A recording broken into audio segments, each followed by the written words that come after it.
One of the key conditions for effective teamwork is putting the right people on the team.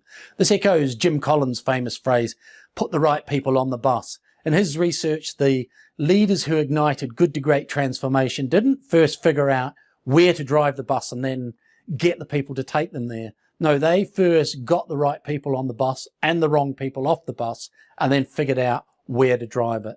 Those leaders understood three simple truths. First, if you begin with who rather than what, you can more easily adapt to a changing world.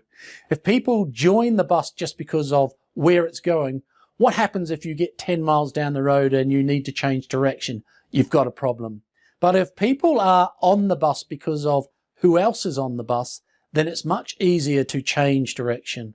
Second, if you have the right people on the bus, the problem of how to motivate and manage people largely goes away. The right people don't need to be tightly managed and fired up. They'll be self-motivated by their inner drive to produce the best results and be part of creating something great.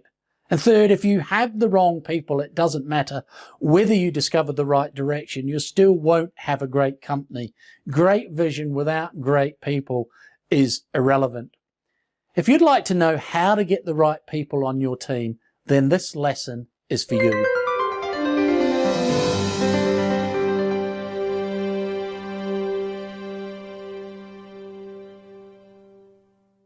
In this video, we're going to look at the principles that need to guide the selection of your leadership team and some selection process hacks to improve your chances of making the right appointments. Welcome to Summit Scale, where entrepreneurial leaders come to learn how to grow their businesses into mid-sized companies. Not all team leaders have the privilege of building their team from scratch. The majority of us begin by inheriting a team already in place, one that evolved at a different stage of the organization's development, and the new leader has to develop an understanding of who they've got on their team and be prepared to act swiftly to remove and replace where necessary. And sometimes it's better to work with the intact team first to communicate the new direction that you have been commissioned and to collectively clarify the team's purpose and objectives. And through this process, discover who is committed or not to the next phase of the life of the team. In selecting or assessing team members, there are 5 key selection principles. 1, select for values, not just skills. Alignment of values is critical to creating a values-driven organization. 2, appoint team players who are committed to the purpose of the whole team, not just their function. 3, recruit for diversity in identity, thinking style, personality type, and team style. And 4, choose people who can work well in teams. This requires people who are good at collaborative working. And 5, avoid the derailers and narcissists, particularly those who claim to understand their behavior but seem unable to change it. So let's have a look at the importance of each of these. Number 1, select for values, not just skills. The culture of an organization is a reflection of the values lived by the leadership team. Therefore, alignment of values across the leadership team is critical in creating a values-driven organization with high levels of employee engagement and commitment. If the values of the leadership team are not aligned, then you get a misaligned organization. If you're looking to change the culture of an organization, then you'll want to select on aspirational values, but beware the challenge for someone coming into the team who is not a culture fit. Number 2, appoint team players who are committed to the purpose of the whole team, not just their function. The days when in any organization, small or large, integrating the different needs of all the stakeholders, customers, employees, investors, suppliers, could be managed by a charismatic founder CEO are past and gone. It now takes a leadership team to share the leadership demands. Integrating between all these groups is not just much, it's still too much for one person. The members of the leadership team have to be able to represent the whole company, not just their part of it. They can't be a company leader for the hour or two while they sit in the leadership team meeting, then go out of the room and be the head of their function for the remainder of the time. And number 3, recruit for required diversity. Diversity in identity and gender, age, ethnicity, nationality, but also in cognitive thinking, personality type, team style, and organisation position. The research is clear. Diverse teams are more successful than monoculture teams, which tend to reinforce each other's biases and prejudices and at worst fall into groupthink.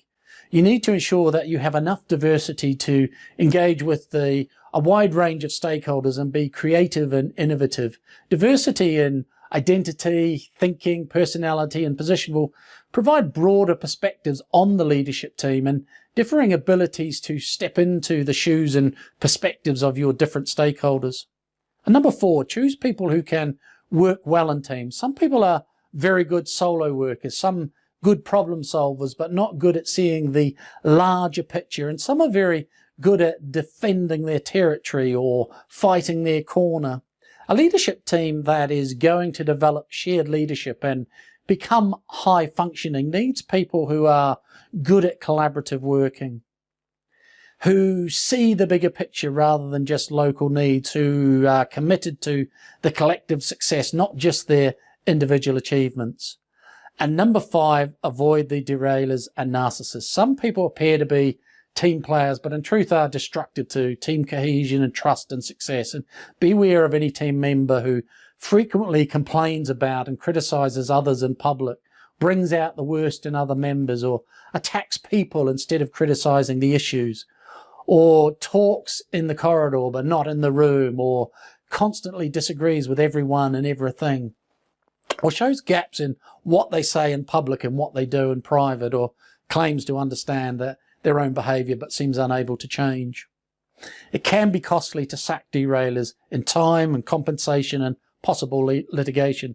The best approach is to avoid hiring them. Which brings me to some hacks for the selection process. Where possible, involve current team members that you want to keep on board as part of the process, as they are then more likely to co-own the decision and welcome the successful applicant as a colleague. Having said that, it's also important to involve team outsiders. Teams without help invariably recruit people like themselves, which just reinforces pre-existing biases rather than rebalancing them. Many selection processes just use panel-based interviews, which are at best just ascertain the applicant's ability to present at panels and anticipate the questions that will be asked. It's best to also discover how the person responds in team situations, and this can be done by either creating a group assessment situation for the applicants to collectively participate in, or ask each applicant to make a presentation, then conduct a discussion with the interviewers on how they would propose taking the company forward.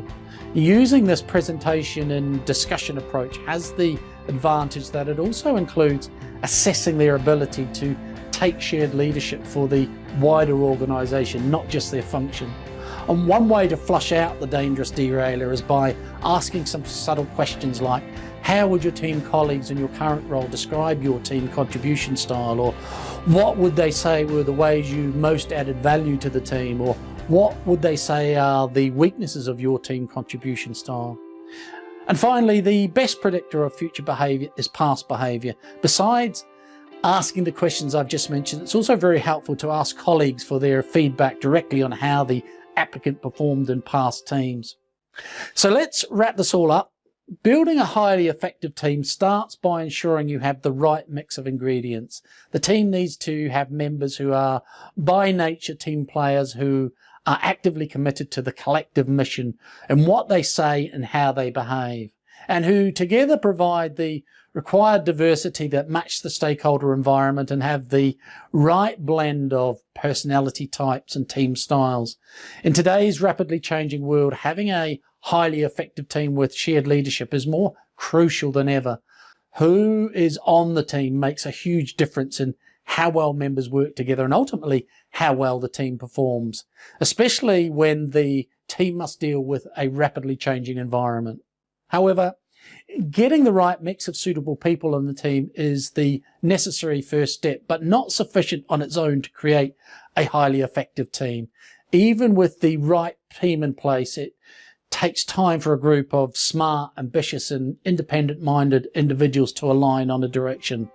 That requires investment in team time, and we'll save that for next time on Summit Scale.